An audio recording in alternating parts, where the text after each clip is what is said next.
Om Swastiastu. Rajang Semeng, anak-anak semua yang berada di rumah saat ini. Tentunya anak-anak udah kangen sama Bapak ya. Ya, dari wajah Bapak yang berkumis, berjenggot, pakai kacamata ya. Dan sering marah-marah ya. Ya, sekarang anak-anak tidak pernah dimarahi ya selama 1 bulan lebih ini. Dengan adanya lockdown di rumah, jadi belajarnya di rumah saja ya. Namun tanpa mengurangi rasa sayang Bapak ya kepada anak-anak. Juga Bapak ingin juga ini sebenarnya Bapak kangen juga ingin bertemu ya, bermain sama-sama anak-anak di sekolah. Ya, artinya bercanda atau main TikTok ya. Ya. Sebenarnya Bapak udah kangen ingin TikTok sama anak-anak ya. Namun ya gimana, karena keadaan dan situasi dengan masih mewabahnya virus corona ini, jadi kita diatur jarak kita ya. Jadi jarak anak-anak dengan Bapak ini udah 1 kilo ya. Bapak dari Kelungkung, Banjarbendul, anak-anak di Desa Kamasan ya. Jadi udah jaraknya lebih dari 1 meter ya. Namun jarak ini tidak membuat kita saling berjauhan, namun saling merindukan ya. Jadi dalam arti rindu kita belajar bersama, rindu kita bermain TikTok, rindu kita presentasi di lapangan ya, lapangan upacara, dan rindu segala-galanya ya. Namun kerinduan ini Bapak berikan obatnya ya, melalui video pembelajaran ini ya. Mungkin video pembelajaran ini sebagai penyembuh, sebagai obat, karena kita jarang bertemu, jadi kita tidak bisa bersenda gurau ya, tidak bisa bercanda. Namun dari video pembelajaran ini semoga membuat anak-anak bahagia dapat melihat Bapak sehat walafiat. Dan juga Bapak berharap biarpun Bapak tidak bisa melihat anak-anak secara langsung, Bapak selalu mendoakan anak-anak selalu sehat, jaga diri, rajin sembahyang, dan ingat belajar. Karena tugas dan kewajiban anak-anak ya, kewajiban anak-anak di sekolah belajar, juga kewajiban anak-anak di rumah juga belajar. Kewajiban anak-anak di sekolah bersih-bersih di kelas, piket di lingkungan dan di kelas, juga kewajiban anak-anak bersih-bersih di rumah untuk menjaga kesehatan. Di samping itu untuk membantu orang tuanya di rumah ya. Jadi ada baik buruknya ya anak-anak belajar di rumah ya. Baiknya belajar di sekolah, anak-anak bisa bercanda, bersenda gurau dengan temannya. Namun belajar di rumah sama juga bisa bersenda gurau dengan adik-adiknya atau kakak-kakaknya serta ibu dan bapaknya ya. Pasti itu ya. Karena setiap keluarga akan bahagia jika ada saling kasih sayang dan saling menghormati dan menghargai ya. Jadi anak-anak harus hormat pada orang tuanya dan menghargai jerih payah orang tuanya dengan kita membantu orang tua kita di rumah dengan bersih-bersih ya. Kalau memungkinkan anak-anak membantu memasak atau cuci piring, cuci baju, cuci setrika ya. Semuanya dapat anak lakukan dengan cara dibimbing oleh orang tuanya. Nah, disinilah tujuan kita belajar ya. Jadi hampir sama ya tentang subtema yang kita pelajari sekarang ya.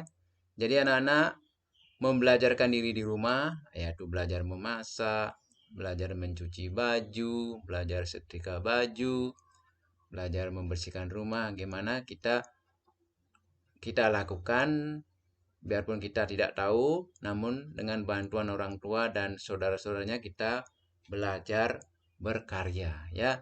Berkarya dalam artian sini ya, anak-anak berusaha mempelajari sesuatu untuk masa depan anak-anak sendiri ya. Nah, siapa tahu anak-anak tamat SMA mungkin merantau kuliah di Denpasar atau di Singaraja, mungkin anak-anak akan mempelajarkan diri untuk memasak sendiri, mencuci baju sendiri, menyetrika baju sendiri, dan sebagainya ya. Semua dilakukan sendiri tanpa ada bantuan orang lain. Kecuali yang banyak uangnya bisa laundry dia, bisa beli makanan. Namun kita sebagai anak belajar berhemat, belajar sendiri ya. Karena belajar memasak bisa kita pakai sampai kita tua ya. Belajar mencuci juga sampai tua juga. Belajar menyetrika baju juga kita gunakan sampai kita tua ya. Karena semua manusia akan berkembang dan tumbuh dari anak-anak, remaja, dewasa, dan tua. Jadi semua materi yang anak pelajari sekarang akan bermanfaat di kemudian hari ya. Jadi prinsipnya tiada hari tanpa belajar. Nah, biarpun anak-anak sekarang lockdown di rumah selama 1 bulan lebih, namun anak tetap disibukkan dengan belajar. Belajar membuat tugas-tugas, belajar membuat apa yang ditugaskan dari guru mapel maupun guru kelasnya ya. Jadi tentunya anak-anak tidak bosan di rumah karena kita sibuk dengan tugas-tugas belajar ya.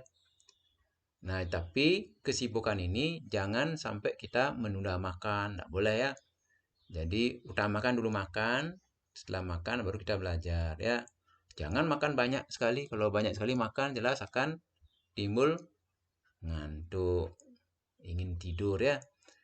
Makanlah secukupnya ya untuk menambah tenaga, untuk menambah semangat untuk belajar ya. Jangan makan terus, makan, akhirnya tidur, nggak bisa belajar ya. Jadi makan secukupnya ya. Jadi apapun yang kita lakukan sesuai dengan kemampuan dan situasi kita. Nah, seperti Bapak juga berusaha ya memberikan tugas. Namun tugas yang Bapak berikan mungkin terlalu banyak, tapi Bapak berikan waktu 2 hari ya. Jadi tidak ada salahnya anak-anak berusaha ya. Biarpun anak-anak mengirim tugas lewat WA lambat, Bapak terima juga. Yang penting anak-anak membuat. Karena semua tugas-tugas yang Bapak berikan maupun guru yang lain perlu dikumpulkan dalam satu map dan akan diperiksa pada waktu tertentu yang sudah ditentukan untuk masuk sekolah lagi ya. Jadi mudah-mudahan virus coronanya bisa mereda, hilang dari bumi kita, terutama khususnya ya di Pulau Bali ya. Jadi Bapak harapkan mudah-mudahan Bapak juga udah banyak berdoa ya, dan juga anak Bapak harapkan juga berdoa semoga situasi ini bisa membaik kembali atau normal ya, tanpa kita berusaha menjaga kesehatan, menjaga diri, menjaga orang lain juga, dan menjaga negara kita, terutama negara NKRI dari ancaman virus. Kita tidak akan bisa ya. Makanya kita bergotong royong bekerja keras menuntaskan virus corona ini ya. Jadi ya yang dapat Anda lakukan, lockdown di rumah, belajar di rumah ya. Jangan keluar sembarangan biar tidak terjadi masalah. Juga Bapak hanya sewaktu-waktu keluar ya. Kalau pas piket Bapak ya, baru Pak ke sekolah. Kemudian lebih banyak Pak di rumah ya. Sehingga Bapak bisa membuat video pembelajaran ini. Nah, video pembelajaran ini yang akan kita pelajari tentang tema 8 kembali ya, tentang Praja Muda Karana. Atau kita singkat dengan Pramuka, Praja Muda Karana. Namun subtemanya beda. Yang kemarin tema 8 Praja Muda Karana subtema 3, sekarang kita belajar subtema 4-nya. Aku suka berkarya. Nah, aku suka berkarya inilah mengajak anak-anak untuk menyumbangkan ide untuk berkarya, untuk membuat sesuatu yang bermanfaat bagi anak-anak dan orang lain ya. Seperti contoh kemarin pada subtema 3 yang kemarin, Bapak mengajarkan anak membuat mobil dari kardus, semuanya hasilnya bagus. Nah, ada beberapa orang yang Bapak perlihatkan contohnya ya. Nah, ini contohnya. Mungkin anak lihat di WA group ataupun video yang Pak kirim. Nah, ini seperti Surya ya. Surya ini bagus sekali mobilnya ya. Oh ya. Yang terbuat dari kardus sudah mendekati 90% ya. Juga Wiguna ya. Ini udah berhasil ya membuat suatu karya yang bermanfaat bagi dirinya sendiri dan orang lain. Seperti Bapak juga bangga ya, senang melihat hasil karya anak-anak. Jadi Bapak seperti terhibur ya. Anak-anak bermanfaat sebagai mainan di rumah, Bapak juga bermanfaat melihat hasilnya anak-anak yang mendekati sempurna dalam membuat suatu karya ya. Ya tentunya Bapak harapkan juga orang tuanya di rumah jangan dilepas anak-anaknya berkarya sendiri ya. Tolong diawasi, dibantu karena pada saat berkarya anak-anaknya jelas memakai senjata tajam ya seperti gunting, pisau itu ya. Jadi Bapak ucapkan terima kasih pada orang tuanya sudah membimbing dan mengawasi anak-anaknya berkarya maupun belajar ya. Karena saya sebagai gurunya sangat memaklumi keadaan ya. Keadaan seperti ini saya sebenarnya sungkan ya, malu pada orang tuanya karena tidak bisa langsung membimbing putra-putranya atau putri-putrinya ya. Namun keadaanlah yang memaksa untuk menjalankan seperti ini. Namun saya punya ide seperti ini, seperti memberikan video pembelajaran secara langsung. Jadi Bapak dan Ibu orang tua di rumah, mungkin video pembelajaran ini banyak kekurangannya mohon dimaklumi. Jadi saya harap Bapak mengerti keadaan Tiang di rumah ya. Dengan fasilitas yang serba kekurangan. Jadi mohon maklum, maaf ya. Karena mungkin materinya tidak sepenuhnya bisa terkumpul ya. Tidak semua materi bisa dipelajari lewat video pembelajaran. Namun video pembelajaran ini merupakan sarana anak-anak belajar dengan mengulang kembali pemutaran video ini ya. Mungkin sekali tidak tahu dan tidak mengerti bisa 2 kali diputar. Jadi bisa memberikan kontribusi atau penambahan materi yang sudah ada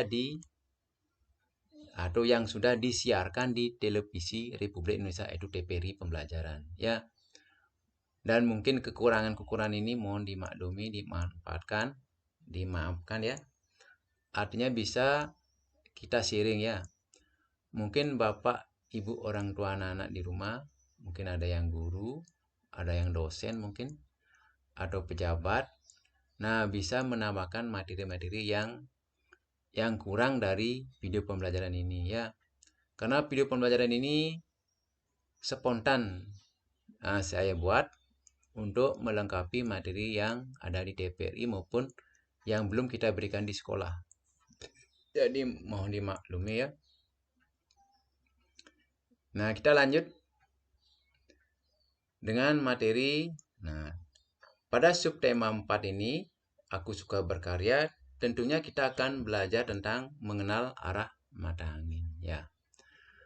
Mengenal arah mata angin. Nah, dalam mengenal arah mata angin ini berguna untuk kita menggambar suatu denah. Nah, yaitu apa guna dari arah mata angin?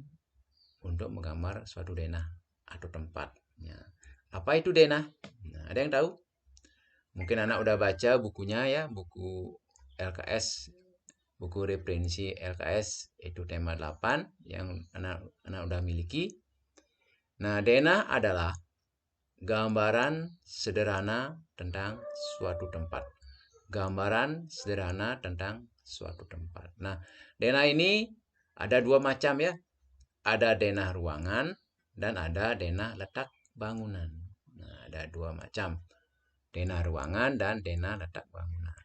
Denah ruangan adalah denah yang menunjukkan letak dan nama ruangan. Menunjukkan letak dan nama ruangan. Jelas kalau ruangan, letak dan nama ruangan. Sedangkan denah letak adalah menunjukkan letak suatu bangunan. Nah, sebelum kita lanjut, apa sebenarnya mata angin itu? Nah, mata angin adalah panduan yang digunakan untuk menentukan arah. Panduan yang digunakan untuk menentukan arah. Nah, panduan dalam menentukan arah ini yang sangat berguna itu kompas yang banyak dimiliki oleh pramuka. Pramuka, polisi, tentara ya, TNI, Angkatan Darat, Angkatan Laut, Angkatan Udara, semua memakai kompas ya. Nah, kompasnya lebih canggih daripada pramuka ya. Karena langsung menunjukkan titik pusatnya ya, titik koordinatnya. Kalau ada di kepolisian, di TNI, Angkatan Laut, Angkatan Udara, Angkatan Darat, itu kompasnya secara langsung pada pesawat tempurnya ya, pesawat tempur atau mobil tempurnya, karena di sana akan ada kompas yang langsung menunjukkan titik pusat koordinat dari musuhnya ya. Namun kalau kompas pada pramuka hanya menunjukkan arah utara dan selatan. Nah, itulah gunanya kompas. Nah, kompas ini dibuat berdasarkan arah mata angin ya. Karena bumi kita terdiri dari dua kutub, kutub utara dan kutub selatan. Ya, arah mata angin ya. Jadi arah mata angin ini sangat berguna. Ya, istilah Balinya dije kenene alorne nih. Nah, dia alornya ini. Ada alur kangin, ada alur kau. Nah, kangin ini timur. Kangin timur. Kau barat. Selatan kelod. Utara kaje. Nah, kaje nih. Nah, kaje nih. Di samping empat arah mata angin ya, ada juga arah mata angin 8 ya. Ada timur laut, ada tenggara, ada barat daya, barat laut. Nah, untuk lebih jelasnya, coba lihat di gambar. Perhatikan gambar ini ya. Nah, di sini ya, ada 8 arah mata angin. Ya, ada 8 arah mata angin. Jadi, ada utara, sebagai pokok-pokoknya ada utara, yang merah ya. Ini pokok-pokoknya yang merah, utara, timur, selatan, dan barat itu pokoknya. Nah, pertemuan antara utara dan timur ini namanya timur laut. Antara utara dan timur namanya timur laut. Sedangkan dari timur, antara timur dan selatan namanya tenggara. Tenggara. Timur dan selatan namanya tenggara. Antara selatan dengan barat namanya barat daya. Barat daya ya, warna kuning barat daya. Antara barat dengan utara ada namanya barat laut. Nah, jadi lawannya barat laut pasti barat. Lawannya barat laut namanya timur laut. Lawannya barat daya namanya tenggara. Nah, itulah 8 arah mata angin yang anak-anak perlu ketahui dan perlu diingat. Sama juga dengan di Bali ya. Nah, utara disebut dengan kaje, selatan disebut dengan kelod, kangin disebut dengan timur, nah, kau disebut dengan barat. Nah, antara utara dengan timur, antara kaje dengan kangin namanya kaje kangin. Ini ingat ya. Kaje kangin ya. Nah, seperti lagu bebek. Bebek putih jambul mekeber kaje kanginan sriya sriyo mesileman. Nah, ini kan ada lagu bebek putih jambul ya. Karena lagu ini hampir menunjukkan arah timur laut, kaje kangin ya. Bebek putih jambul mekeber kaje kanginan sriya sriyo mesileman. Nah, ini lagu ini mengingatkan Bapak waktu SD ya. Sebelum guru mengajar arah mata angin, dia mengajarkan lagu BBK Putih Jamul ya. Nah, mungkin karena kita situasinya begini, maunya sih Bapak memberikan lagu tersebut. Namun keadaan dan situasi ya hanya sedikit saja Pak berikan lagunya ya.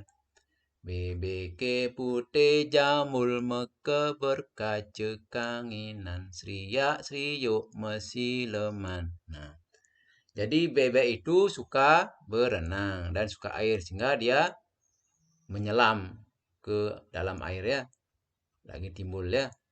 Itu ya. Nanti lagu yang Bebek Putih Jamur ada di YouTube ya. Bisa nak cari sana ya. Ya, lebih lanjut lagunya kalau anak senang nonton di sana ada videonya Bebek Putih Jamur ya. Nah, antara timur dengan selatan ada arahnya Tenggara. Tenggara nggih. Tenggara.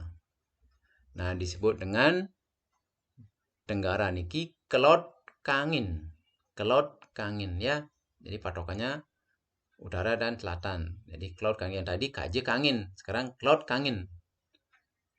Bukannya kangin kelot, jadi kelot kangin. Namanya Tenggara. Nah, istilah Bali Tenggara ini namanya kelot kangin. Nah, ini cuma barangi di kelot kangin. Nah, antara selatan dengan barat namanya barat daya. Nah, disebut dengan kelot kau. Bukan kau kelot ya, kelot kau. Ya, jadi barat daya, kelot kau. Antara barat dengan utara namanya barat lau. Nah, namanya kaje, kaje kau. Jadi intinya utara dan selatanlah dipakai patokan. Nah, seperti di kompas.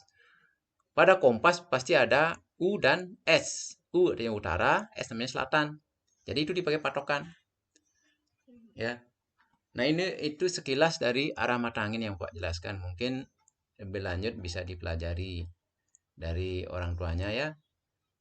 Mungkin di daerah anak-anak bisa anak bikin peta di rumah ya. Mana rumahnya sebelah mana itu bisa ya. Ada kaje kangin, ada kelot kangin, ada kelot kau itu semua pasti ada ya. Itu tentang arah mata angin ya. Kita lanjut dengan nah lanjut dengan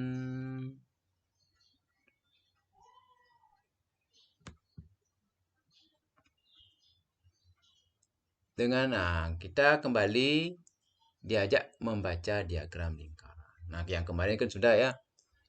Ya, sama seperti kemarin ya. Jadi kita baca juring-juringnya. Kalau juring yang coklat itu 40 kg. Jadi dia 10% ya. 10%. Kemudian juring ini ya, merah muda itu 41 kg, itu 20%. Kemudian warna biru, juring biru 42 kg ini berapa persen jadinya? Anak-anak bisa cari, ini jumlahkan dulu. Nanti sisanya ini nilai sisanya ya. Nah, seperti contoh ini yang kuning 43 kg, 30%, 44 kg, 15%. Nah, kalau ini dijumlahkan 30 tambah 15, 45. Jadi ini tambah 10, 55. Ya, 55 tambah ini 75. Berarti ini 25%. Ya, itu gampang caranya ya. Jadi itu tentang membaca diagram. Nanti lebih lanjut juga di kelas yang lebih tinggi nanti diberikan secara detail, secara rinci dan lengkap. Ya.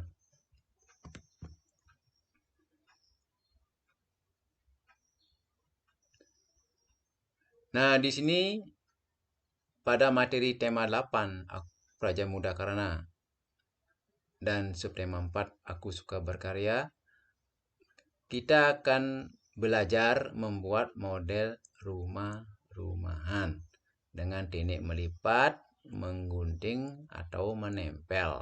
Nah, apa yang namanya teknik melipat? Teknik melipat adalah teknik dalam membuat karya seni ataupun kerajinan tangan yang secara umum bahannya adalah kertas yang diproses sedemikian rupa hingga menyerupai bentuk-bentuk yang inginkan tanpa menggunakan alat perekat. Nah, ini ada teknik melipat ya, teknik rumah-rumahan. Nah, seperti kemarin kita belajar melipat membuat kapal terbang ataupun membuat perahu layar, itu ya, dengan kertas melipat namanya ya. Namun di sini di rumah, jadi kita membuat rumah-rumahan dengan cara melipat ada ya. Ya. Kemudian ada teknik menggunting. Nah, teknik menggunting merupakan bentuk kerajinan tangan, bentuk hiasan atau gambar-gambar dari kertas dengan memakai bantuan alat pemotong. Ya, jelas kalau teknik menggunting pasti memakai alat pemotong seperti gunting atau cutter. Itu. Kemudian ada teknik menempel. Nah, adalah sebuah cabang dari seni rupa yang meliputi kegiatan menempel potongan-potongan kertas atau material lain untuk membentuk sebuah desain atau rancangan tertentu ya. Jadi juga ada teknik menempel. Nah, jadi ketiga teknik ini digunakan untuk membuat rumah-rumahan dari kardus. Nah, jadi anak-anak kembali Bapak ajak anak-anak untuk membuat suatu berkarya yang bisa digunakan untuk mainan atau hiburan dan bisa dimanfaatkan oleh orang lain untuk dilihat. Artinya dilihat dalam hal keunikannya, kerapiannya, dan bagusnya dalam mewarnai gambar tersebut, di bentuk gambar tersebut ya. Nah, teknik rumah-rumah dari kardus ini merupakan teknik 3 dimensi ya. Kalau 2 dimensi menggambar, kalau ini 3 dimensi membuat rumah-rumahan atau membuat patung ya. Nah, ini contoh rumah dari kardus ya. Ini contohnya. Nah, ini rumah yang sangat mungil ya. Nah, ini rumah hampir mirip dengan rumah-rumah BTN yang ada di lingkungan anak-anak, seperti di BTN Tojan, BTN perumahan Lombok ya, ada perumahan Waterboom itu ya. Anak-anak pernah lihat di Waterboom itu ada perumahan seperti gini dah bentuk rumahnya ya. Nah, ini bentuk rumah yang ada pohonnya ya, ada lampunya ya. Ini dari kardus ada rerumputan hijau ya. Nah, ini contohnya. Ada juga bentuk yang lain lagi. Nah, ini juga ya. Ada tangganya, yang tadi kan tidak ada tangga ya.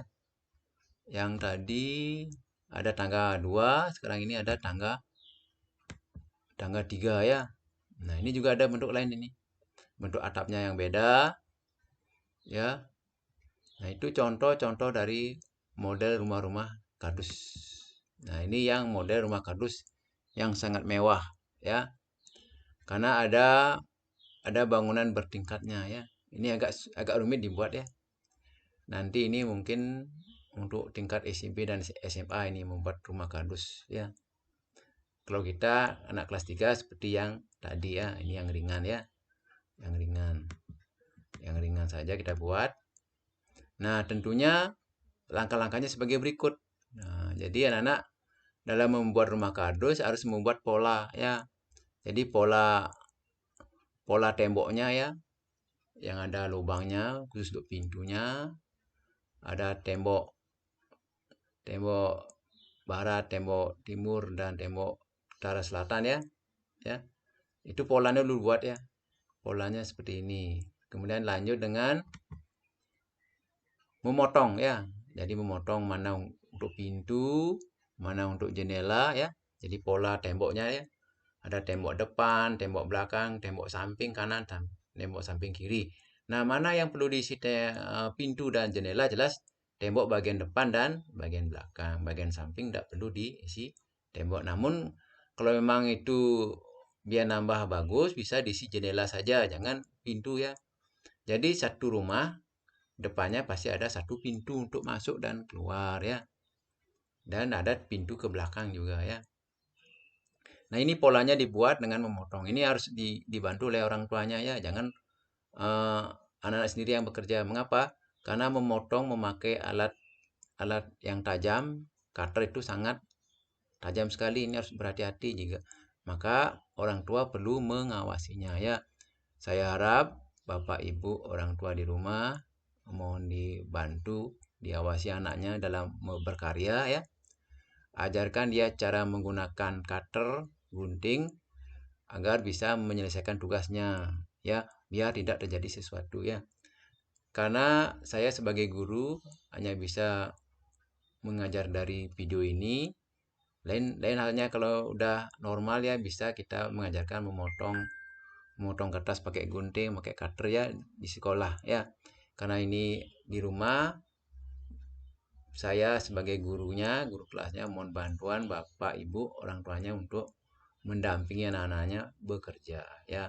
Tolong ajarkan caranya memotong, memakai cutter dan memakai gunting ya, serta menempel ya, sehingga dia merasa ada kasih sayang orang tuanya dalam membimbing dia belajar di rumah ya. Karena saya sebagai guru di sekolah mohon dimaklumi dengan keadaan seperti ini. Kembali saya mohon maklum, dengan adanya virus corona ini sangat-sangatlah terpaksa saya sebagai guru melaksanakan kewajiban saya seperti ini ya. Tapi saya berusaha untuk mengajar dari jarak jauh melalui video pembelajaran ini ya. Terima kasih Bapak Ibu sudah mendampingi anaknya, karena sudah saya lihat dari awal ya, dari membuat mobil dari kardus, orang tuanya sangat antusias, sangat semangat membantu anaknya ya. Saya sangat bersyukur dan bangga menjadi partner dari Bapak Ibu di rumah, sehingga kita bersama-sama membentuk karakter anak-anak untuk belajar mandiri, belajar bertualang, belajar suka berkarya ya. Jadi saya ucapkan terima kasih sebanyak-banyaknya. Semoga apa cita-cita Bapak dan cita-cita saya di sekolah, agar anak-anaknya sukses belajar di sekolah maupun di rumah ya, sehingga bisa menjadi tolak ukur keberhasilan kita dalam mengajar dan mendidik. Jadi anak Bapak dan Ibu mendidik di rumah, mudah-mudahan berhasil. Saya juga mendidik anak-anak Bapak di sekolah juga berhasil, sehingga kita sama-sama merasakan kebahagiaan kita sebagai orang tua. Bapak sebagai orang tua di rumah, saya sebagai orang tuanya di sekolah sangat bangga jika anak-anaknya berhasil mencapai sesuatu yang diinginkannya ya. Karena saya juga merasa bangga dan punya pengalaman, anak didik saya yang dulu di Karangasem, Astungkares semua berhasil ya. Ada yang sudah menjadi TNI Angkatan Darat di Sulawesi ya. Itu sudah berhasil. Dari nol saya ajarkan, dari tidak bisa membaca dan sampai sekarang sudah menduduki jabatan sebagai anggota Kopassus ya. Ya. Ini dari Karangasem ya. Saya sangat bangga sekali. Semoga anak Bapak, anak Ibu berhasil seperti yang kita harapkan. Nah, mungkin Bapak dan Ibu mengharapkan anak-anaknya jadi polisi, polwan, dokter, pegawai negeri, atau pengusaha yang berhasil, sehingga kita menjadi kebanggaan. Nah, bangga dan bahagianya seorang guru, Pak, Bapak Ibu, adalah keberhasilan anak-anak didiknya menjadi orang. Ada yang menjadi orang sukses, menjadi pejabat, menjadi polisi, polwan, dokter, perawat, menjadi TNI Angkatan Udara, Angkatan Laut, Angkatan Darat ya. Jadi itu kebanggaan saya sebagai guru, biarpun saya tidak memiliki anak-anak bapak yang berhasil, namun saya bangga menjadi gurunya, biarpun saya banyak kekurangan dalam mengajar ya. Mohon dimaklumi ya Bapak, saya ucapkan terima kasih ya. Kita lanjut. Nah, itu cara kedua. Kemudian ada cara ketiga. Nah, setelah semua pola tembok depan, tembok belakang, dan tembok samping selesai, kita buatkan dasarnya ya. Dasarnya, kemudian kita garis, baru kita tempel ya. Jadi kita tempelkan satu persatu dengan lem ya. Lem. Nah, ada ini contohnya, ada ada pola depan, yaitu ada pintu dan ada jendela, ada tembok samping kanan dan kiri, yang tembok belakang tidak ada pintunya ya. Tembok samping dan kanan dan kiri juga ada jendela. Ya, ini contoh, ini langkah ketiga. Kemudian ada langkah keempat. Nah, ini langkah keempat tentunya kita belajar membuat jendela. Membuat jendela ya. Nah, jendela ini bisa dibuat dari kardus juga ya. Nanti kacanya pakai plastik mika ya. Atau enggak usah diisi plastik ya, biar enggak sulit. Yang penting ada pintu, ada jendela ya. Ya. Nah, setelah itu diisi, ditempel pada polanya ya, pola tembok yang tadi. Nah, ini tempel jendelanya sesuaikan dengan ukurannya ya. Ya, mungkin ini jendela samping kanan kiri ini ya. Nah, setelah itu semua dibuat, baru kita lanjut membuat atapnya. Nah, gimana cara membuat atapnya? Nah, ini ya. Jadi kita buat ukuran atapnya dulu ya. Kemudian kita buat seperti genteng dia ya. Genteng. Nah, kita ambil kardusnya itu kita robek, karena di antara sisi kardusnya itu ditempel ada lekuk-lekukan, itu seperti genteng, itu bisa dipakai contoh genteng ya, pola genteng. Tapi pada saat ngerobek ini harus hati-hati biar kelihatan reliefnya ya, gurat-guratan dari kardus tersebut ya. Ini cara kelima ya. Kemudian cara keenam, nah jadilah rumah tersebut ya. Ya, ini yang sederhana sekali ya. Bisa anak-anak buat ya, seperti ini. Ya, Bapak harapkan anak bisa membuat seperti ini. Ini sangat sederhana sekali. Nah, yang enggak rumit ya bisa dikerjakan belakangan ya. Namun anak-anak bisa berusaha membuat yang sederhana dulu ya.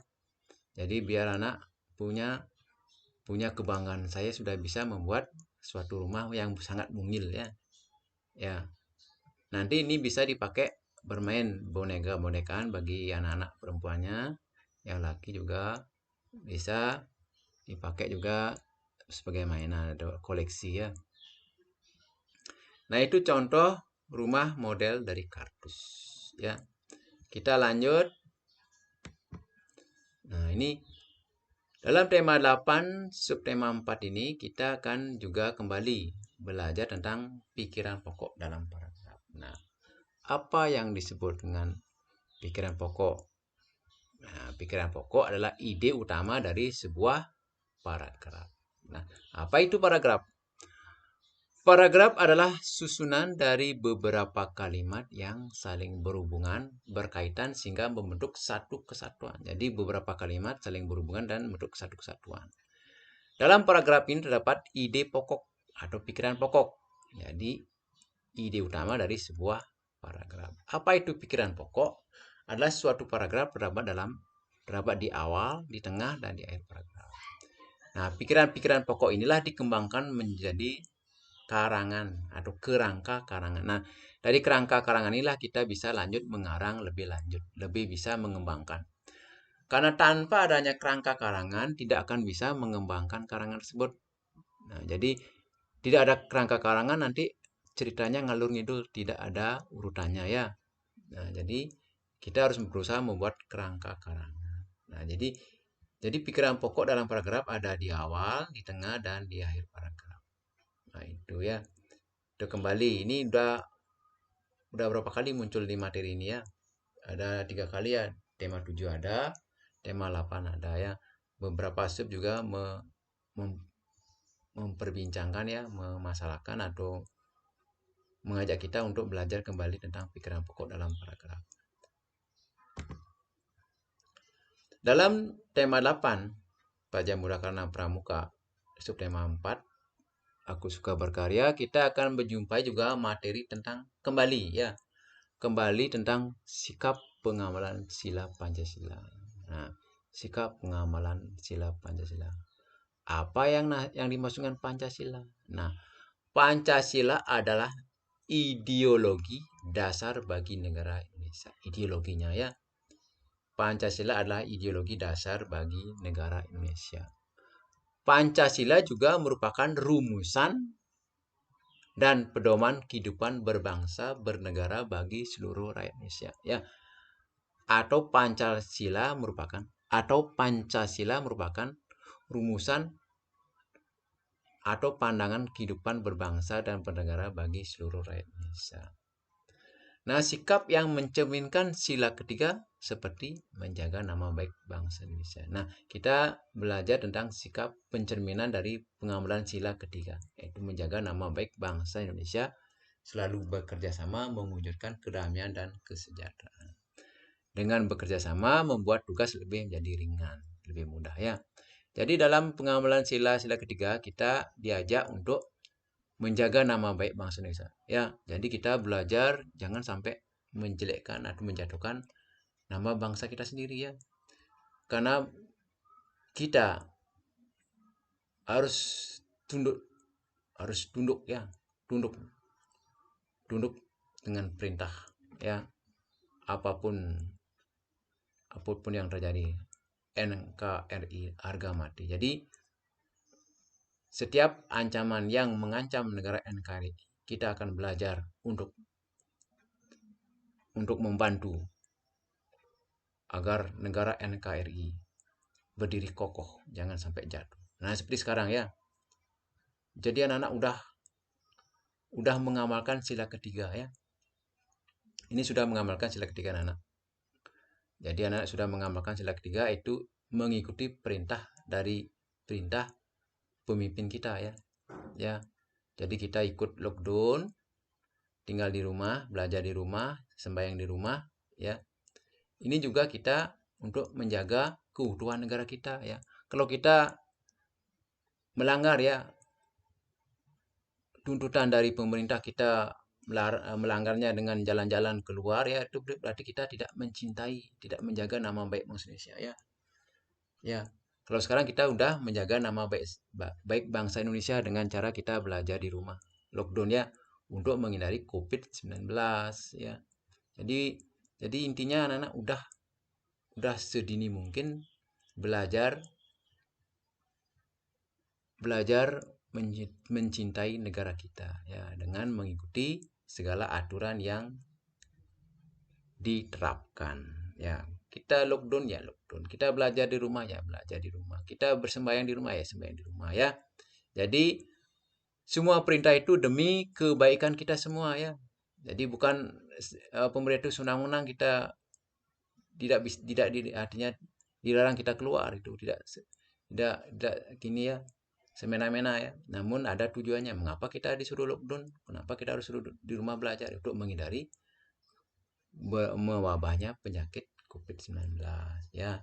Di samping kita menghindari penyakit COVID-19, ya, juga kita untuk menjaga kesehatan kita, lingkungan keluarga, lingkungan masyarakat, dan lingkungan negara.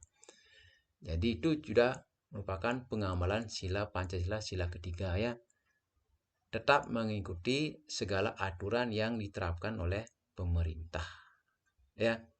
Jadi kita mengikuti berarti kita sudah bekerja sama dengan pemerintah untuk mewujudkan kedamaian dan kesejahteraan. Kalau kita keluar atau melanggar, berarti kita tidak mewujudkan kedamaian. Jadi kita mencari masalah sendiri, ya.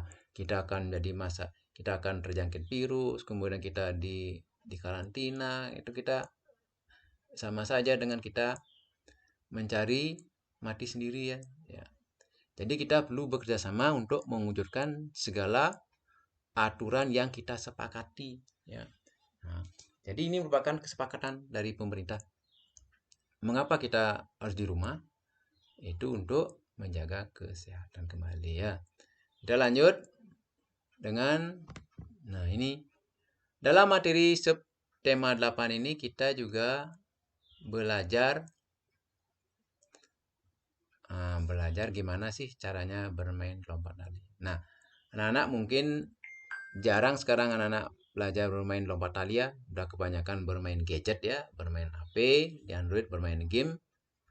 Jadi anak-anak mungkin tidak pernah bermain lompat tali. Nah, dulu waktu zaman Bapak kecil, ya, sering kali bermain lompat tali, ya. Ya.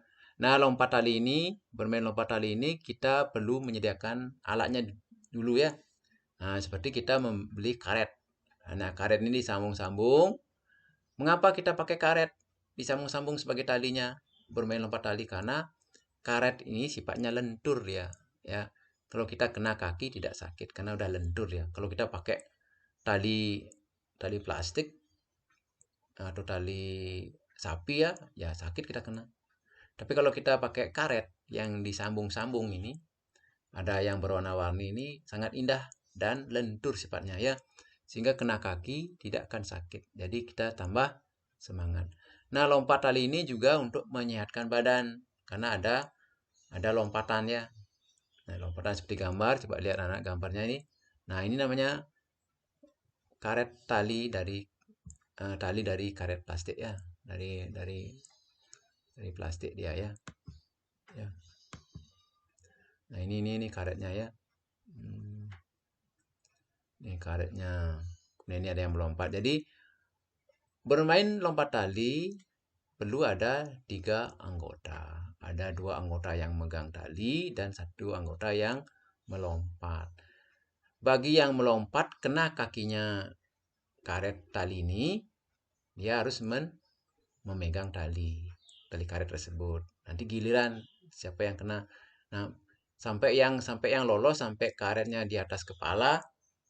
Nah, artinya yang megang sampai di kepala dia megang karet itu yang sangat berhasil dalam lompatan.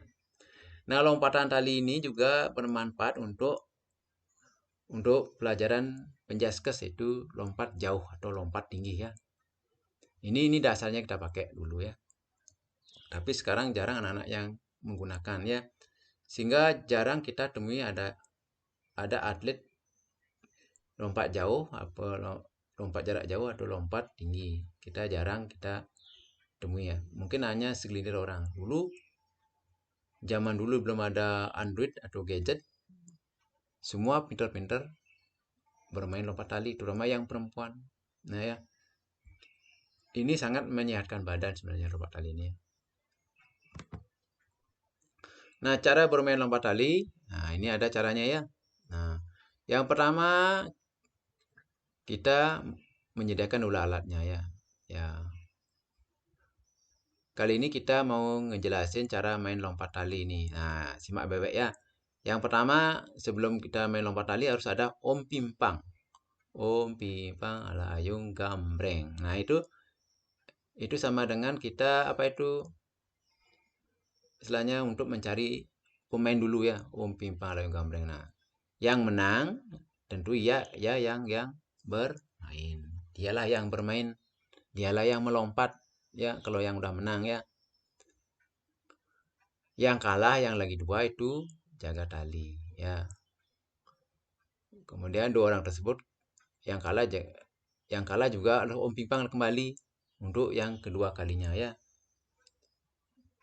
Nah, setelah semua berjalan, nah yang 1 orang pertama yang menang itu lompat tali dia ya.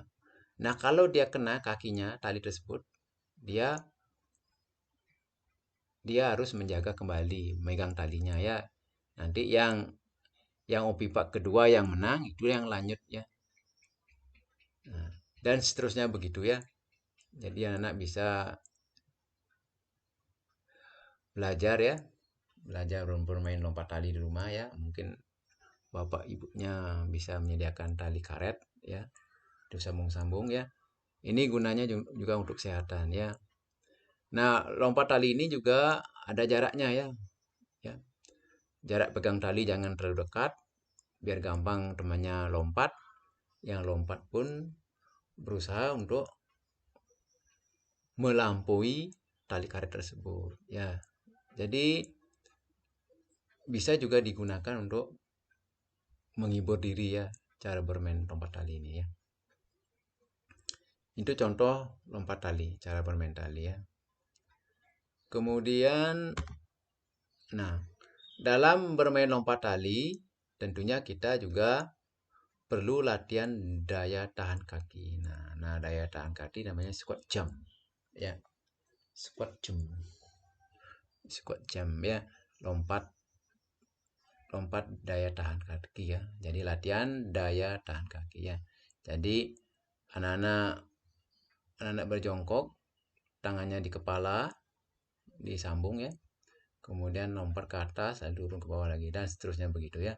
Ini juga untuk melatih kuda-kuda ya. Artinya kuda-kuda daya lentur kaki, melatih daya lentur kaki ya. Ya. Menambah daya lentur kaki ya. Jadi bisa dilakukan di rumah ya. Habis kita belajar, buat tugas, kita gerakkan otot-otot kakinya biar tidak capek ya. Ya, ini bisa dilakukan di rumah ya. Tidak perlu kita lompat latihan daya tahan kaki harus ke lapangan ya. Di rumah pun bisa ya. Tapi hati-hati, jangan sampai menghancurkan perabot di rumah ya.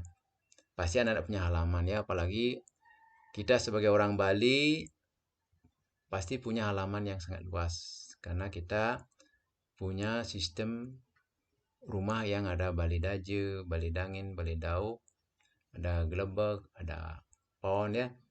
Itu hampir-hampir berjauhan sehingga di tengah-tengah pasti ada natah halaman rumah. Di sanalah kita pakai untuk latihan ya. Tapi berhati-hati ya. Kemudian dalam tema ini kita kembali seperti tadi kita belajar arah mata angin. Nah, kita sekarang membuat dena rumah. Karena kita udah tahu arah mata anginnya, kita belajar membuat dena. Nah, mungkin anak Bapak tugaskan ya di rumah membuat dena rumahnya ya. Artinya dena rumah mana kamar tidur. Nah, ini kamar tidur ya. Ini ada 2 kamar tidur. Kamar tidur, ada meja, ada kursi. Ini ada bantal, ini selimutnya ya. Ini juga ya.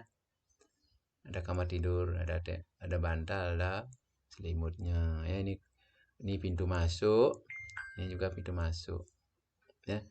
Nah, di sini namanya halaman bermain untuk anak-anak ya. Ini bisa halaman, ini namanya pintu keluar ke belakang ya, pintu keluar ke belakang. Nah, kalau ini pintu keluar ke depan, ke halaman rumah depan. Ini halaman rumah belakang. Nah, di sini ini ada tanaman, ada rumputan yang bisa digunakan untuk latihan tadi ya, di lompat-lompat. Nah, ini namanya kamar mandi. Nah, ini pintu masuk kamar mandi. Ada kloset, ada bak air mandi ya. Bak air mandi ya. Kemudian di sini, di sini ya. Di sini ada namanya dapur. Ini dapur, di tempat duduk. Ini tempat cuci tangan ya. Nah, ini namanya jendela ya. Jendela. Tempat cuci tangan ya. Kemudian di sini mungkin diisi kompor ya. Kompor di sini. Ini jendela nih untuk keluar asapnya biar asapnya enggak di rumah dia ya. Jadi dia asapnya keluar ke rumah depan ya. Kalau ke rumah belakang sumpuk nanti ya. Nah, jadi ini contoh dana rumah ini ada garase ya. Apa garase ini? Tempat mobil ya, parkir mobil di rumah namanya garase. Tempat mau parkir mobil di rumah namanya garase ya. Ya, mungkin anak-anak yang orang tuanya ya berpenghasilan menengah ke atas ya, artinya punya pekerjaan tetap sebagai pegawai negeri atau bekerja di kapal pesiar atau pedagang atau pengusaha atau pengrajin yang sukses, otomatis pasti punya rumah seperti ini ya, ada garasi mobilnya ya. Kalau Bapak sih belum punya ini.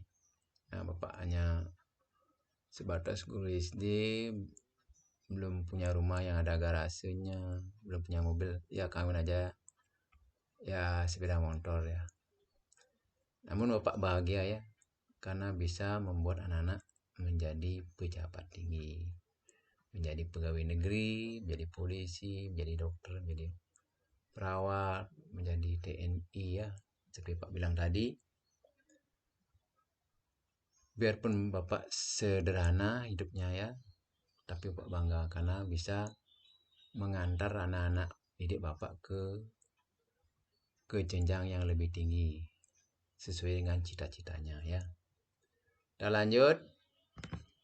Nah, Di dalam materi ini kita akan belajar tentang peraturan-peraturan yang ada di perpustakaan. Nah, seperti anak pernah nonton Upin Ipin ya, itu Abang Saleh itu sebagai penjaga perpustakaan, Ipin dan teman-temannya berkunjung ke sana ya, ke perpustakaan, sehingga diberikan batasan ya, jangan ribut, jaga elok-elok buku, artinya baca-baca baik-baik buku, jangan dirobek ya.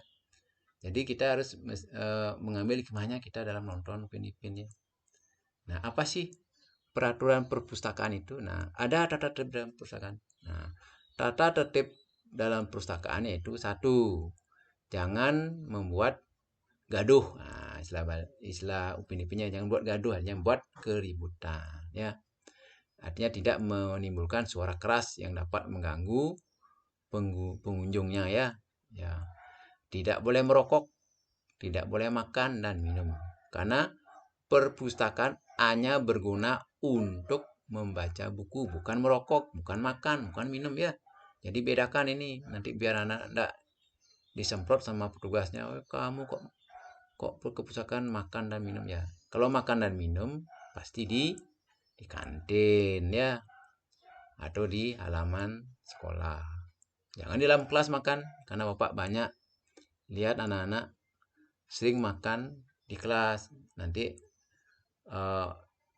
pembungkus makanan kecilnya atau snack-snacknya itu ya ditaruh di kolong ya, sehingga membuat kelas kita kotor ya. Jadi Bapak dari sekarang ya mohon anak-anak jangan makan di kelas.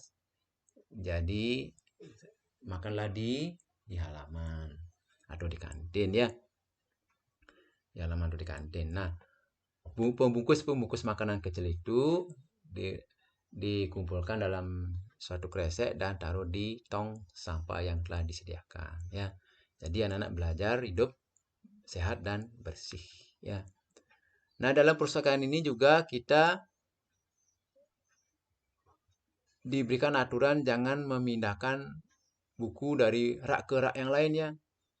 Mengapa? Karena buku-buku itu banyak jenisnya. Ada buku jenis bermateri IPA, artinya buku khusus untuk IPA ya IPA saja, jangan dibawa ke matematika biar orang yang mau membacanya tidak bingung mencari buku tentang matematika ya. Jadi bukunya diperkhusus. Kalau kita ngambil buku tentang matematika, berarti kita habis membaca buku matematika itu taruh di buku bagian matematika, di rak bagian matematika. Jangan ditaruh di rak buku IPA ya, nanti sulit mencarinya, nanti berantakan dia ya. Kemudian jangan membuang sampah sembarangan. Nah, seperti tadi ya. Nanti anak-anak masuk ke perpustakaan sengaja membawa sampah lalu dibuang sana, salah ya. Ya, itu aturannya ya. Jangan membuang sampah sembarangan di perpustakaan. Itu. Dan jangan menimbulkan suara kencang. Ya, pada saat anak-anak yang bawa HP, yang mungkin pas di perpustakaan ada yang nelpon, jangan suaranya kencang-kencang. Nah, kalau ingin menerima telepon, terimalah telepon di luar ruangan perpustakaan sehingga tidak mengganggu pembaca yang lain ya. Tuh. Kemudian pada saat anak mengembalikan buku saat membaca di perpustakaan ataupun meminjam ke rumah, nanti dikembalikan kepada petugasnya ya. Ya. Kalau kita membaca buku di perpustakaan, kita kembalikan ke tempat semula ya. Kalau kita ngambil buku IPS ya taruh di rak bagian buku IPS ya. Nah, kemudian di perpustakaan itu tidak boleh kita tidak boleh bermain ya. Mungkin anak-anak mungkin ada yang saling gini senggol atau saling tendang, itu salah itu ya. Jangan berperilaku asusila di perpustakaan ya. Jadi jaga nama baik diri sendiri, nama baik perpustakaan dan nama baik sekolah ya. Jadi dimanapun ya, di rumah, di masyarakat, di negara, semua ada tata tertibnya, semua ada aturan yang membatasi kita agar kita tidak terjadi pertengkaran atau permusuhan. Ya, seperti di rumah anak-anak. Ada aturan tata tertib ya. Kalau kakaknya sedang belajar, jangan diganggu. Ya, kalau kakaknya sedang belajar diganggu, jelas akan terjadi pertengkaran. Nah, ini aturannya juga ya, aturan di rumah. Pada saat makan, makan. Pada saat minum, minum. Ya, ya. Nanti pada saat kita tidur, kita bermain, salah kita ya. Tidur-tidur ya. Jadi kita apa yang kita lakukan di rumah, di masyarakat, di negara itu semua memakai aturan. Nah, aturan inilah yang membuat kita damai. Ya, jadi sesuai dengan alur yang kita harapkan, ya, menjaga keutuhan, kedamaian suatu keluarga, suatu masyarakat dan suatu pemerintahan atau negara kita ya. Tentunya aturan ini jelas akan menimbulkan positif dan negatif. Nah, positifnya jelas akan bagus, negatifnya jelas kita merasa mangkel ya. Tapi mangkel ini jangan diteruskan ya. Kita pelajari apa sih tata tertib itu ya, aturan apa? Ya aturan kita untuk mewujudkan kedamaian. Kalau kita tidak sadar dengan kedamaian ya susah ya. Nah, makanya belajarlah untuk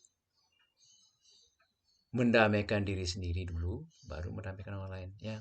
Nah, jadi kita jangan membuat gaduh ya. Nah, itu kita lanjut.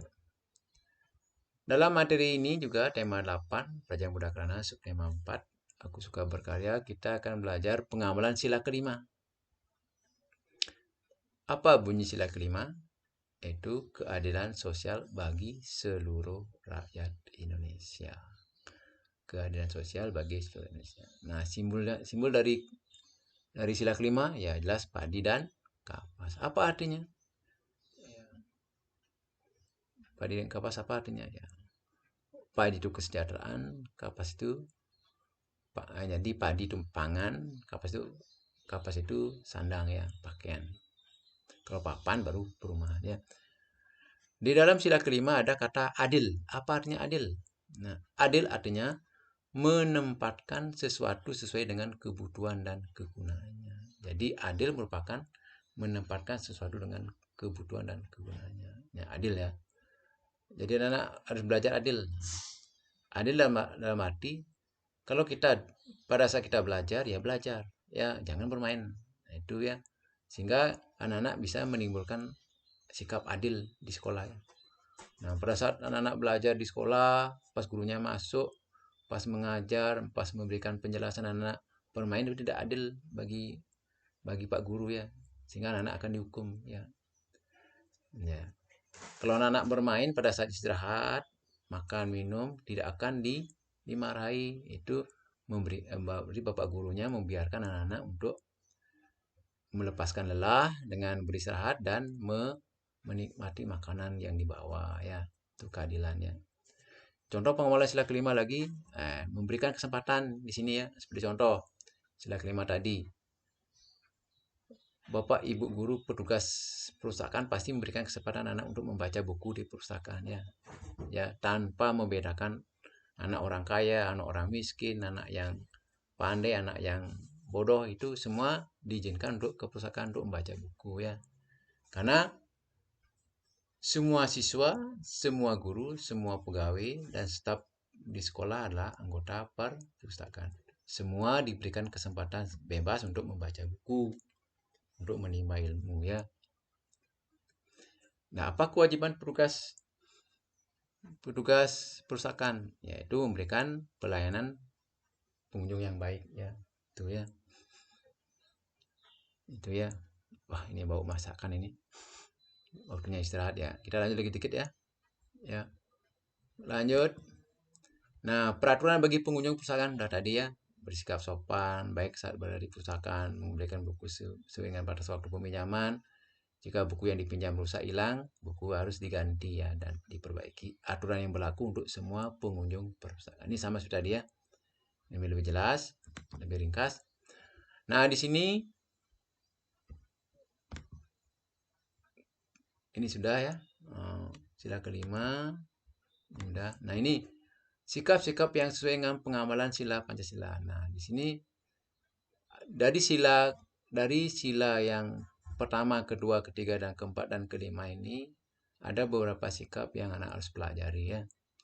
harus kita anak-anak catat, anak-anak cari ya di kehidupan sehari-hari maupun di internet ya. Nah, silakan dicari, Bapak tugaskan membuat sikap-sikap. Nah, itu sikap pengamalan sila pertama, kedua, ketiga, dan keempat, kelima ya. Jadi masing-masing sifat sikapnya itu ada 5 sikap ya. Contoh sikap pengamalan sila pertama ada 5 sikap, apa saja itu. Kemudian sila kedua ada 5 sikap, apa saja itu. Sila ketiga ada 5 contoh 5 sikap, apa itu. Ada sila keempat, pengamalan sila keempat ada juga 5 sikap, apa saja yang bisa dilakukan. Sila kelima ada pengamalan sikap, sila kelima ada juga 5, silakan dicari ya. Nah, ini dituliskan dalam suatu halaman double folio ya. Ya. Ini tolong dikerjakan ini ya. Kemudian nah di sini kita akan belajar membuat denah dari sebuah cerita. Nah, contoh ya. Ini ada sebuah denah ya. Nah, ini namanya arah mata angin. Ada utara, ada selatan, ada timur, ada barat. Nah, ini ada timur laut, TL, tenggara, TG, barat daya, dan barat laut ya. Ya. Nah, semua denah ini bisa kita bercerita ya. Contoh. Nah, ini contoh ya. Ani. Nah, rumah Ani di sini ya. Rumah Ani ada di sebelah selatan kantor polisi. Ya, ini rumah Ani ada di sebelah selatan kantor polisi. Letaknya di jalan Semeru ya, Jalan Semeru. Kalau Andi mau membeli sesuatu, dia akan pergi ke Jalan Semeru terus lanjut ke Jalan Merapi untuk belanja di Pasar Gede ya. Ini namanya Pasar Gede. Di sana ada Pasar Kamasan, ada Pasar Geger, ada Pasar Kelungkung. Nah, di sebelah timur Pasar Gede itu ada lapangan. Nah, lapangan ini tempat Ani ini bermain olahraga sama teman-temannya dan Pak Guru ya. Nah, jika Ani sakit, dia akan pergi ke rumah sakit Medika. Nah, jadi rumah sakit Medika ini dekat dengan rumah Ani di Jalan Semeru ya. Nah, kalau Ani udah sehat, nah, tidak ada wabah corona lagi, virus COVID-19, Ani akan bersekolah di SD Cemara. Dia harus melewati Jalan Semeru, kemudian Jalan Merapi, dan lanjut ke Jalan Rinjani, belok kanan. Itu SD-nya Cemara ya. Ani ini orang yang sederhana. Kalau dia dibekali uang 5.000, 3.000 dibelanjakan, 2.000 disimpan. Nah, Ani suka menabung. Ani menabung di bank swadaya ya. Kalau Ani menabung, Ani pergi ke Jalan Semeru, belok kanan, Jalan Merapi, kita belok kiri ke Jalan Rinjani. Nah, disinilah ketemu dengan bank swadaya. Nah, itulah sebuah cerita dari Ani, gadis cantik siswa SDN Cemara ya, yang suka menabung. Nah, anak-anak bisa bercerita tentang ini juga ya, bercerita tentang sebuah denah cerita ya. Kita lanjut. Nah, kita dalam tema 8, subtema 4 ini kita akan belajar tentang diagram gambar.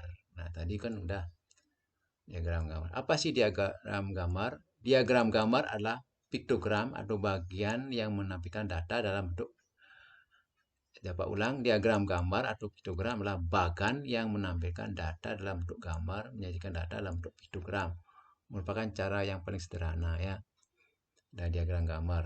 Nah, contoh soal diagram gambar ya. Jumlah penduduk suatu kecamatan adalah seperti berikut. Kelurahan A 800 orang, kelurahan B 650 orang, kelurahan C sebanyak 700 orang. Bisa disajikan data secara bentuk piktogram atau diagram gambar seperti ini ya. Oh, ini ya. Ini contohnya ya. Nah, jadi satu orang ini mewakili 100 orang. Kalau kelurahan A, nah itu tadi kelurahan A berapa ini? 800 orang. Nah, ini ada jumlah orang ini ada 8 orang berdiri. Jadi 800 orang dan selanjutnya ya. Kemudian lanjut Diagram batang. Apa itu diagram batang? Diagram batang biasanya digunakan untuk menyajikan data dalam bentuk kategori. Yang menggambarkan diagram batang diperlukan sumbu datar dan sumbu tegak yang saling berpotongan. Terdapat dua macam diagram batang, yaitu batang vertikal dan batang horizontal. Contoh soal diagram batang ya. Diketahui data suhu minimum dan suhu maksimum di kotak A dan B, C, D, E sebagai berikut. Nah, ini contohnya ya. Jadi suhu minimum A 10, 15, 15, 12, 20. Suhu maksimum derajat Celciusnya 25, 30, 32, 27, 35. Nah, ini dibentuk dalam sajian data seperti ini ya. Nah, ini A, ini B, ini C. Suhu A, suhu minimumnya berapa nih? Ya 10 ya. Suhu minimum 10.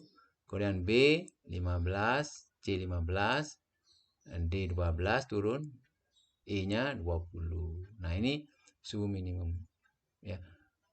Kalau suhu maksimumnya ini ya. Nah, ini yang terpanjang ada ya, sama seperti tadi ya. Ini A, ini B, ini C, ini bagiannya ya. Ya, ini contohnya ya.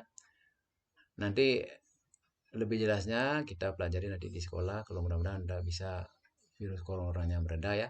Kalau begini agak susah ya disajikan ya. Nanti langsung di papan tulis lebih gampang. Ini enggak rumit ya. Dan hurufnya kecil-kecil juga ya. Kemudian ada diagram lingkaran. Nah, diagram lingkaran biasanya digunakan dalam menunjukkan perbandingan suatu benda data tersebut ya secara keseluruhan. Biasanya besar daerah dengan lingkaran dinyatakan dalam bentuk persen atau derajat. Ya, tadi kan udah ada contohnya tadi ya. Jadi menampilkan data dalam bentuk persen dan derajat dengan perbandingan seluruhnya ya. Diagram lingkaran dinyatakan dalam bentuk derajat. Kamu harus membagi lingkaran menjadi juring-juring atau sektor-sektor. Lebih jelas. Pelajari contoh soal berikutnya. Nah, contoh soalnya ini ketahui data warna yang disukai 40 orang siswa 12 sampai 15 tahun sebagai berikut. Ini contohnya ya. Ini dulu datanya. Yang putih ada 10, yang merah muda ada 4, merah ada 8, biru ada 8, kuning ada 5, hijau ada 6. Nah, ini contoh diagram lingkaran. Nah, bisa dibentuk dalam bentuk ini tadi diagram lingkaran ya. Ini diagram tabel ya. Namun ini bisa kita buat dengan diagram lingkaran. Nah, ini kan materi tadi ya. Contoh penyajian datanya ini sebenarnya. Nah, harus yang kita lakukan pertama untuk mencari diagram lingkaran adalah sebagai berikut. Nah, kita lihat dulu, tentukan besar sudut juring-juring untuk setiap warna ya. Nah, setelah itu kita kalikan dalam rumus. Kalau putih keseluruhan 40, kalau putih ada 10 yang suka putih, keseluruhan 40, ini kalikan 360 derajat dapat 90 derajat. Merah muda juga 4 yang suka, dari 40 ada, kalikan 36 dapat 36 derajat. 360 derajat kalikan baru dapat 36 derajat. Merah juga ada 8 yang suka, dari 40 kalikan 360 derajat dapat 72. Biru ada 8 yang suka, per 40 dari keseluruhan kalikan 360 derajat dapat 72. Kuning 5 yang suka dari 40 kalikan 360 derajat dapat 45 derajat. Hijau 5 yang suka per 40 kalikan 360 derajat dapat 45 derajat. Nah, setelah itu baru kita bentuk sudutnya. Nah, seperti inilah terjadi gambarnya. Yang putih ada 90 derajat, itu pas ini sudut siku-siku 90 derajat, merah muda 36 derajat, merah 70 derajat, biru 72, kuning. Nah, ini kuning belum bisa dicari. Bisa pakai rumus tadi. Kuningnya berapa tadi? Kuning 45 derajat. Ini 45 derajat belum diisi ya. 40 derajat ya, karena ini sama hijau dengan kuning, 40 derajat diisi 1 ya. Ya, itu contohnya ya. Nah, jadi itu materi yang kita pelajari sekarang ya. Nanti lebih lanjut bisa kita pelajari di sekolah ya. Mudah-mudahan virus coronanya COVID-19-nya bisa reda ya. Jadi kita bisa langsung kita belajar tatap muka dengan papan tulis ya. Tidak seperti ini ya, susah rasanya ya. Jadi anak juga susah mengerti ya, Bapak maklumi. Namun ini hanya sebatas pengenalan diagram-diagram ya. Nanti lebih lanjut akan dipelajari di kelas yang lebih tinggi ya. Nah, untuk itu Bapak cukupkan sampai di sini. Seperti kata pepatah, buku kalau sudah dibaca dan dipelajari pasti bermanfaat daripada buku dipajang ya. Dipajang artinya ditaruh ya. Ya, buku akan berguna, akan bermanfaat jika dibaca ya. Sama juga dengan ini ya. Video pembelajaran ini akan berguna jika ditonton dan dipelajari, dimengerti, itu akan berguna. Tapi kalau video hanya ditonton sepintas kemudian dimatikan, tidak akan berguna ya. Jadi apapun yang bisa dibaca, dipelajari, dipahami akan bermanfaat di kemudian hari ya. Jadi Bapak harapkan melalui video ini bisa bermanfaat. Kurang lebihnya mohon dimaklumi karena baru belajar. Juga pada orang tua yang sekarang sedang menonton video pembelajaran ini, saya ucapkan terima kasih. Mudah-mudahan melalui video pelajaran ini dapat Bapak Ibu orang tua di rumah membantu dalam belajar, dan kurang lebihnya bisa ditambahkan di rumah Pak, karena saya tahu setinggi-tingginya saya mungkin Bapak lebih tinggi, lebih mampu membimbing anaknya di rumah, karena di rumah lebih dekat, lebih banyak waktu bisa membantunya daripada saya di sekolah hanya sedikit waktunya, mungkin hanya sekian persen dari Bapak yang di rumah, karena di rumah lebih banyak presentasinya dekat dengan anak-anak daripada saya di sekolah sedikit. Namun kerja sama Bapak Ibu orang tua dengan saya sebagai guru sangat saya harapkan untuk keberhasilan anak didik kita ya. Anak didik saya di sekolah, anak Bapak di rumah ya. Untuk itu apapun peraturan sekolah mohon kerjasamanya ya, karena saya sebagai pelaksana ada kurang lebihnya mohon maaf. Untuk itu saya tutup dengan Parama Santi. Om Santi Santi Santi Om.